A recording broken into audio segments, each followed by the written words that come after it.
For today's video nga ni pala ay mabakal nga ni pala ko dyan ang bahog ang sakuyang baboy damo. Pigrulak pre-starter nga ni pala dyan ang sakuyang bahog para mabilis magdakula. Sa pre-starter ay gawa na nga ni pala dyan vitamins na kaibahan kakahalo na sa bahog. At pagkatapos ay nagbakal din nga ni pala ko dyan ang bahog ng manok. Tamayo na pala ang bahog sa sakuyang mga manok. Bayo ito lang nga ni pala ang bahog ang sakuyang mga manok dyan. 10 kilo nga ni pala si binakal ko para haloy-haloy. At pagkatapos ay syempre binayaran ko na ini tangaling ako ay makauli na. Mabahog ko na si sakuyang mga alaga.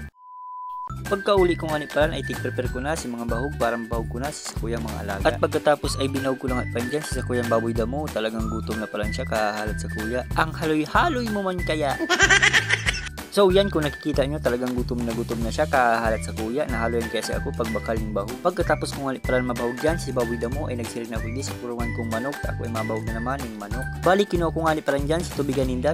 Papalitan ko na ng tubig kahit piro ng mati. Pagkatapos ko nga pala dyan magpalit ng tubig ng sa kuyang mga manok ay binalikan ko si baboy damo ko. Tayo niling ko kung anong ginagawa. Bali ang ginagawa nga pala kasi kuyang baboy damo ay nagsusungkal siya. Paborito nga pala kaya ang mga uod na nakatanim sa lupa. Nakatanim? Meron bang ganun?